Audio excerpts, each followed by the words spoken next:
O Supremo Tribunal Federal negou o habeas corpus ao ex-presidente Lula em um julgamento que durou 11 horas.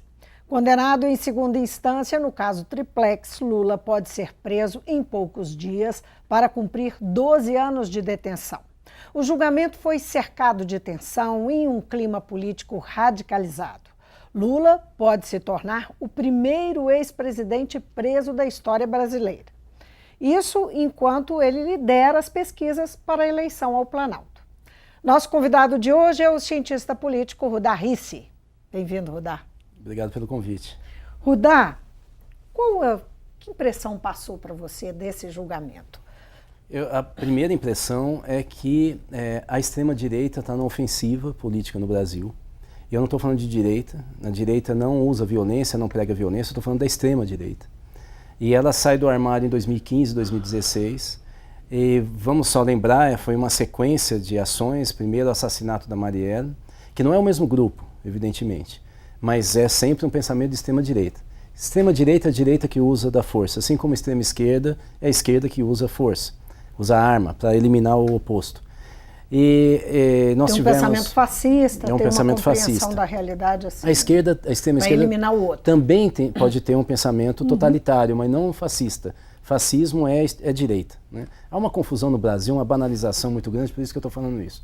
Pois bem, depois do assassinato da Marielle, nós tivemos mais um assassinato no norte do país, também de uma liderança política. Depois uma tentativa de assassinato de um pesquisador do Acre. Depois nós tivemos 6 jovens que fazem trabalho social em Maricá, no Rio de Janeiro, assassinados. E depois nós tivemos um ataque a tiros no ônibus da caravana de Lula. Isso é uma escalada da violência política que raramente nós vimos no Brasil. Você acha que os ministros, eles julgaram impressionados com esse tipo de pressão? Não tenho dúvida nenhuma. Não tenho dúvida nenhuma pelo seguinte: em primeiro lugar, se tivesse só tido essa escalada, mas em sequência nós tivemos generais da reserva e da ativa ameaçando, não é? E nós tivemos o MBL Vem Pra Rua também fazendo. Olha, tudo isso mostra uma ascensão da extrema-direita, do discurso de extrema-direita, que vai desaguar justamente no julgamento de ontem. O que se sabia até então? Que se teria 6-5 ou 7-4 sem o voto de Minerva, portanto, esse que seria muito apertado, isso já se sabia. Também já se sabia que os 4 primeiros votos que nós tivemos ontem eram já cravados, né? Então, Gilmar Mendes é favorável ao HC, ao habeas corpus, os outros 3. O que também se sabia? Que o voto da ministra Rosa Weber, seria meio decisivo. E aí ficava uma dúvida entre um e o outro, mas mais ou menos sabia que o Lewandowski faria, o Marco Aurélio, o Toffoli, então, mais ou menos já se sabia. Então era uma coisa de 2 votos ou 1 voto que faria a diferença. Para rejeitar ou acolher? Acolher. Só que todas as informações que nós tínhamos antes dessa escalada da violência, mas assim, havia muita segurança entre os analistas do Supremo. Por isso que começam as ameaças. Porque se você tivesse segurança de que não passaria HC, para que ameaça? É porque havia entre as pessoas que tinham informação, que tinham contato do bastidor, que o HC ou a habeas corpus passaria. Né? Então foi criado uma comoção. Seria concedido. E a presidência do STF é muito sensível, ela vem demonstrando o tempo inteiro muito sensível a uma preocupação quase assim, exagerada sobre uma possibilidade do país se desestabilizar politicamente. Consulta toda hora políticos mais antigos, experientes e tal. Assumiu um protagonismo político. Eu acho. E nesse sentido, eu acho que não cabe ao judiciário. Esse é o problema. Sim, mas então, assumiu. Assim, essa foi a sensação. Isso tem a ver com o protagonismo político seguinte, e com as relações políticas que exatamente. Vão ganhando força. Eu não entro no mérito, porque eu não sou jurista, no mérito da decisão. Acho que a gente tem que respeitar as instituições, a gente pode ser contra, mas a instituição tem que preservar, senão a gente vai pregar a revolução de uma vez. Né? Não é o meu caso. Portanto, tem que respeitar, perdendo, ganhando, concordando ou não. Agora, eu acho que veio no pior momento que a gente poderia ter no país. Pois é. Qual que é o impacto desse julgamento, dessa decisão do Supremo, uma decisão tão apertada, não é? Que já há discussão que isso pode ser revertido, mas enfim, o impacto disso sobre o país? nós caminhamos agora pela batuta da extrema-direita, que não está no campo institucional, o que é pior. Ou seja, ela pouco se preocupa em ganhar ou perder a eleição, ela quer comandar o país. O que o PT falava nos anos 80, que era uma frase do teórico e líder comunista da Itália, Antonio Gramsci, que era assim: nós podemos ter poder sem ter governo. A de extrema-direita está fazendo agora. Ela não precisa ganhar a eleição para comandar o país. Basta ou intimidar, ou ameaçar, ou ganhar os corações e mentes. E ela agora avançou.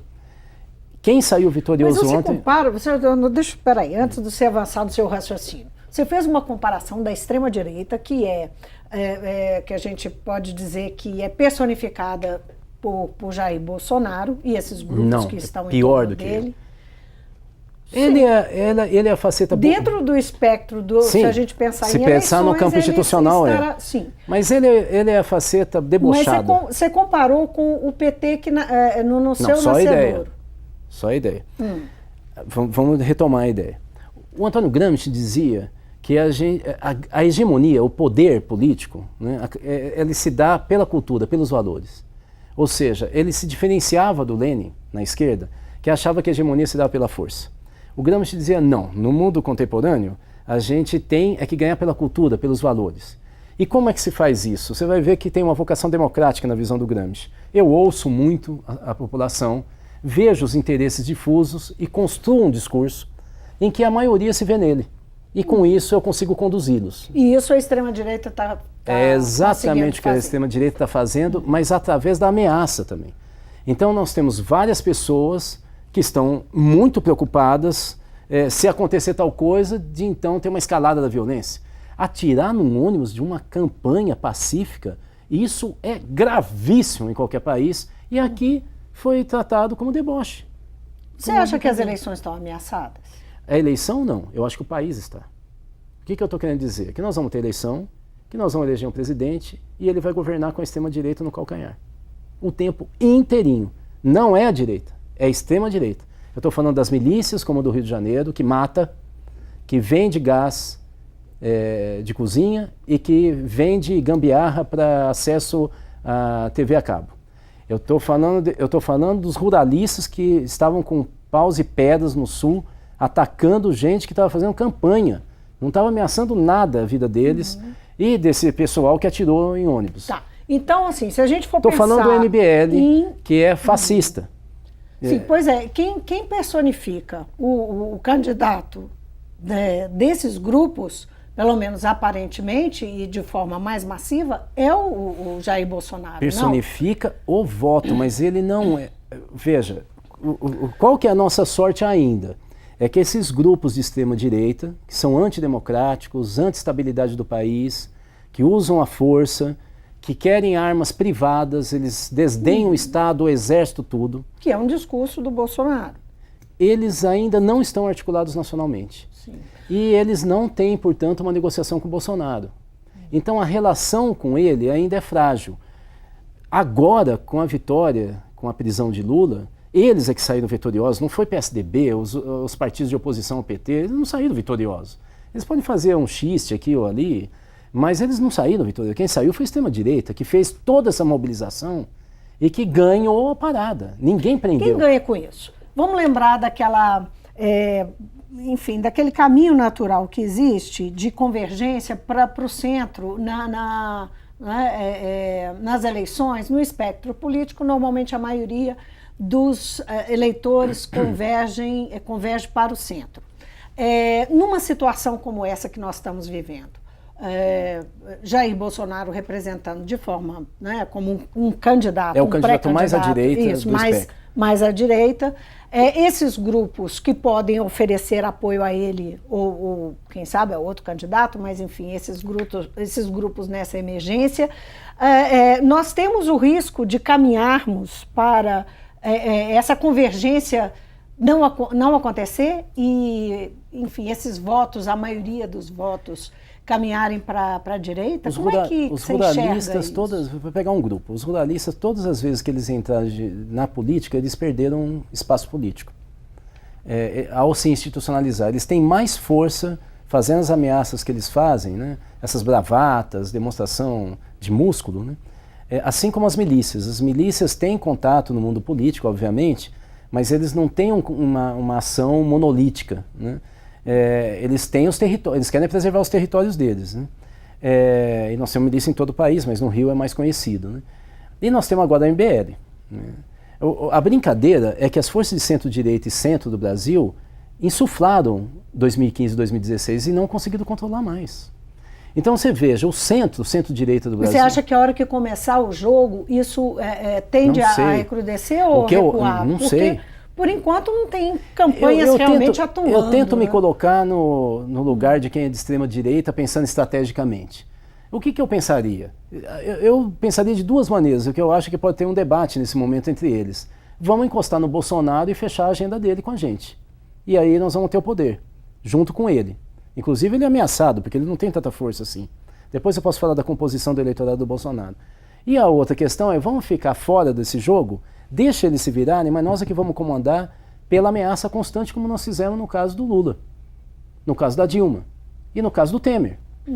Porque veja... Eles já têm a forma? Para o centro, eu acho que tem. Para o centro-direita, não vale a pena existir uma força dessa dimensão da extrema-direita, porque gera instabilidade. Ou você acha que o Temer está achando muito bacana terem assassinado a Marielle justamente quando ele estava caminhando para o campo da segurança pública com a intervenção federal no Rio? Foi péssimo para ele. Por falar em intervenção, você mencionou aí o comandante. Numa escala de 0 a 10, quanto você considera preocupante aquele Twitter do comandante na véspera do julgamento do comandante do Exército? Muito preocupante. Eu digo em termos de consequências práticas, de ameaça à democracia do país. Um dos jornais mais importantes de Portugal, que é o Expresso, a edição de sábado é enorme, assim, é quase que um livro, né? Colocou como manchete deles que os militares no Brasil aderiram ao golpe. Foi manchete anteontem. O mundo inteiro está perplexo com o general não respeitar o seu lugar. Ele não pode falar de política. E a reação do Temer? Nós não tivemos reação, nem da esquerda, nem da direita, nem nada. A reação que nós estamos tendo é relação de palco. Ou seja, é você fazer reuniãozinha de convescote, falar pela democracia, isso não é reação. Você imagina... numa escalada de uma violência política, você tem que coibir na hora. Você não pode dar chance para um menino que se sente um nerd, coitado, perceber que por aí ele pode demonstrar uma força física que ele não tem. E falar grosso e ameaçar. Eu não posso transformar isso numa cultura política para onde que eu possa extravasar não só minha ideologia, mas minhas frustrações. Porque no fascismo, o que a gente tem é na rua que vem o perigo. Não é exatamente na polícia, é na rua de uma pessoa que fala assim, olha a tua mini saia, e vai dar um tapa nela e junta a gente e apanha. Isso aqui é fascismo. O fascismo é mobilizador, não gosta de diferença e não gosta de disputa. É a identidade da nação com quem governa e quem tem a força. Isso é fascismo.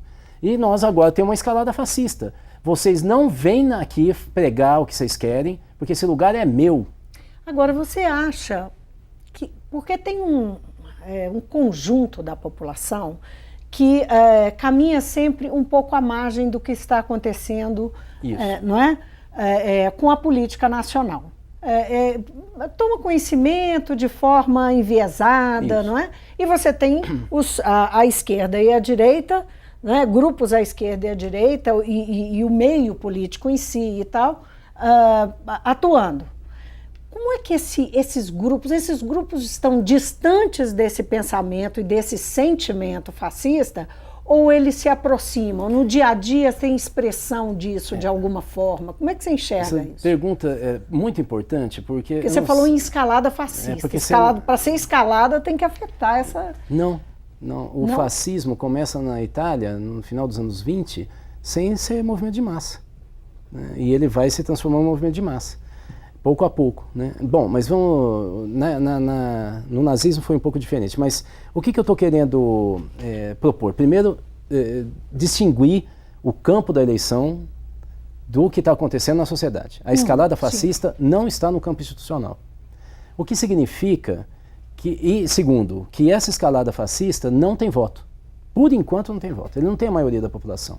As pesquisas revelam que a maioria da população brasileira é a favor da ordem e não gosta de radicalismo, seja de esquerda ou de direita. Não gosta de greve. Isso pode prejudicar Bolsonaro? Pode. Se durante a campanha foi exposto a esse tipo de acusação? Pode, sem dúvida nenhuma.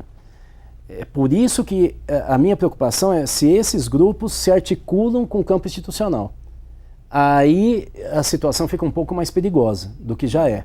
Porque hoje eles fazem a ameaça concreta, algumas ações, digamos, exemplares. E o Estado e as forças políticas não fazem nada. A OAB não se mexe, a CNBB, só com notinha, não faz nada, não coíbe. Não tem uma ação como o Kennedy fez no sul dos Estados Unidos, quando começa a reação aos direitos humanos. Ele botou a polícia mesmo e forçou a barra sobre o sul dos Estados Unidos. Aqui não. Aqui não tem forçar a barra, não é garantia da democracia, é um caso isolado, vamos ver o que acontece, e outro caso, não, tudo é isolado, tal. Esse é o problema. Do ponto de vista eleitoral, eu não tenho certeza se o Bolsonaro ganha a eleição. Por quê? Porque hoje, eu não sei se vai contaminar, mas hoje, a maioria da população votaria no Lula. E 30% dos eleitores do país, não é do Lula, dizem, segundo o Datafolha, não sei se vai acontecer isso, que votem em quem ele indicar. Esse é o dado que eu tenho. Então, assim, ninguém... Essas novas pesquisas devem sair em breve, né? Pois com a decisão do Supremo. Eu acho que dependendo da escalada, dependendo do jorro de felicidade dessa extrema-direita, nós mandando no país, ele pode contaminar mais gente, inclusive do ponto de vista eleitoral. Se o Bolsonaro se aproximar deles e continuar mantendo a dianteira, porque o principal adversário do Bolsonaro agora é o PSDB. Só que o PSDB está ferido porque entrou no governo Temer. É isso que as pesquisas mostram.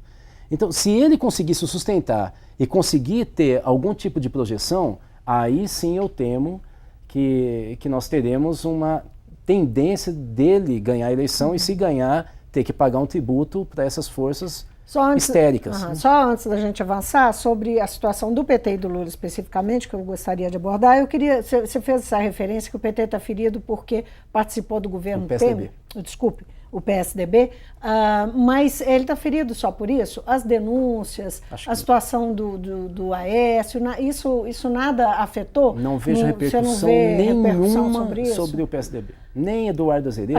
Aquela história, aquela percepção que aparece nas pesquisas, que é tudo igual, os políticos são todos iguais. Eu acho que é mais ou menos o seguinte, todos são iguais, mas o Lula foi o campeão.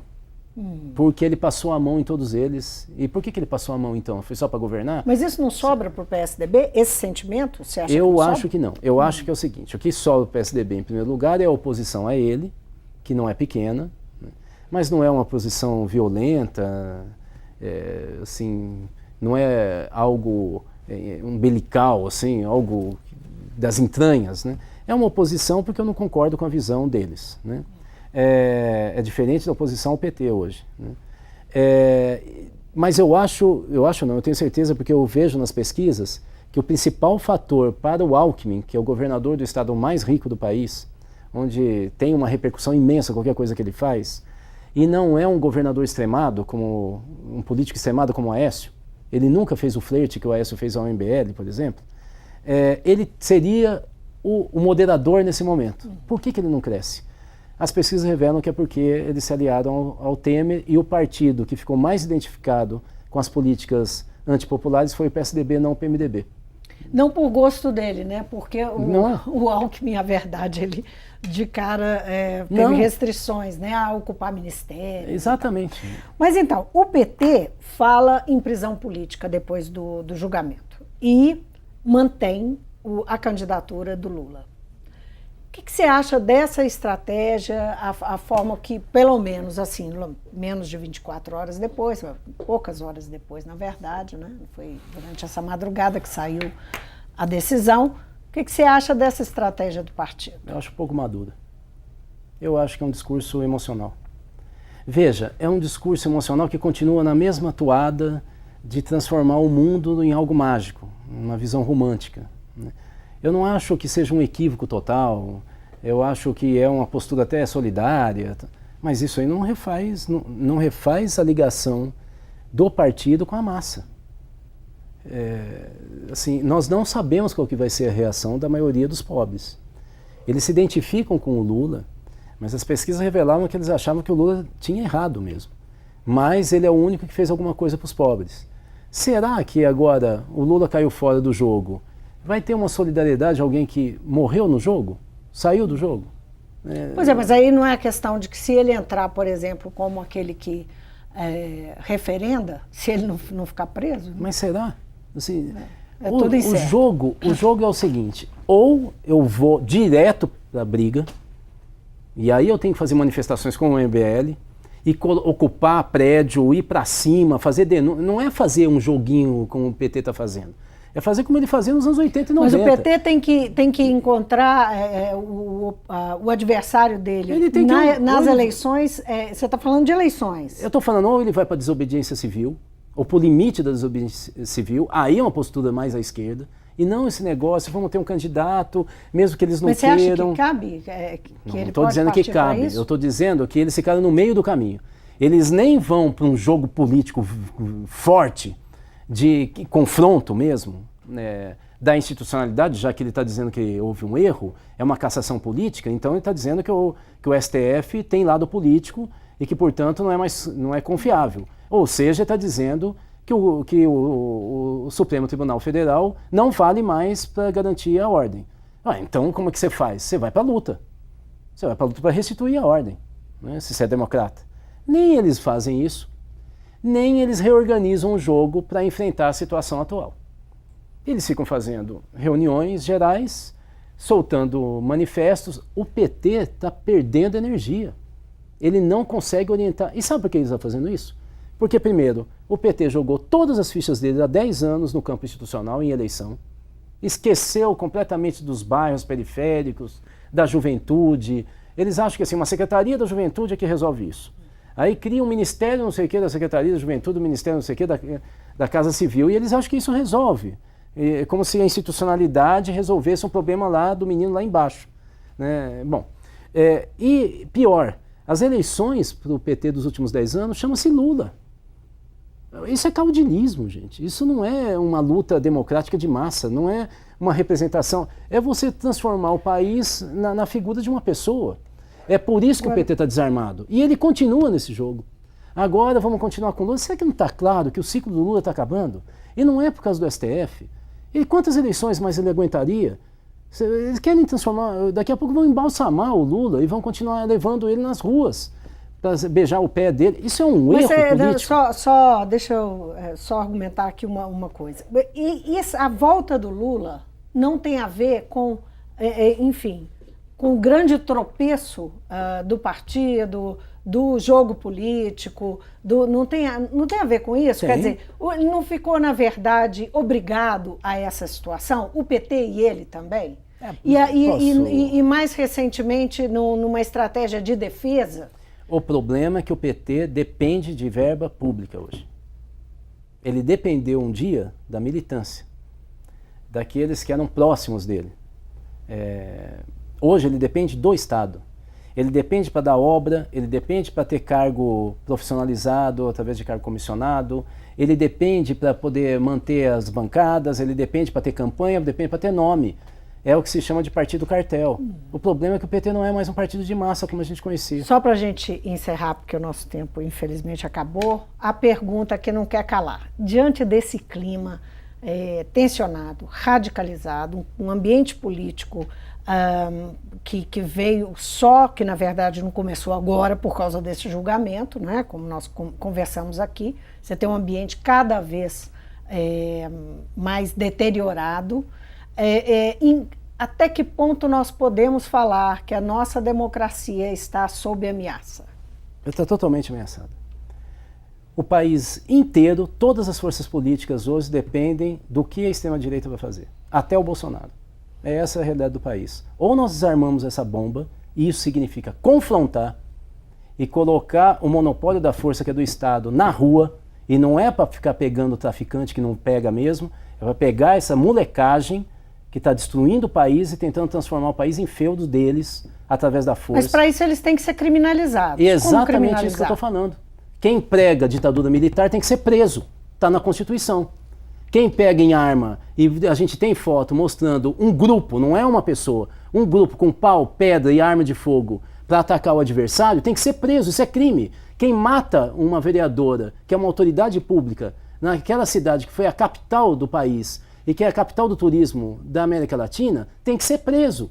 E nós não estamos fazendo absolutamente nada. Nós estamos reféns da extrema-direita por causa disso. Esse é o problema da democracia brasileira. Rudá, foi um prazer ter você aqui. Prazer foi meu. Eu conversei com o cientista político Rudá Rissi. O nosso assunto aqui, esse momento, esse contexto em que acontece o julgamento do ex-presidente, do habeas corpus do ex-presidente Lula, que foi negado no Supremo na quarta-feira, e que país que nós estamos vivendo, como é que estão essas forças políticas, Rudá falando sobre os riscos da extrema-direita que emerge no país e que se fortalece nesse momento. O Mundo Político fica por aqui. Obrigada por nos acompanhar e até o próximo programa.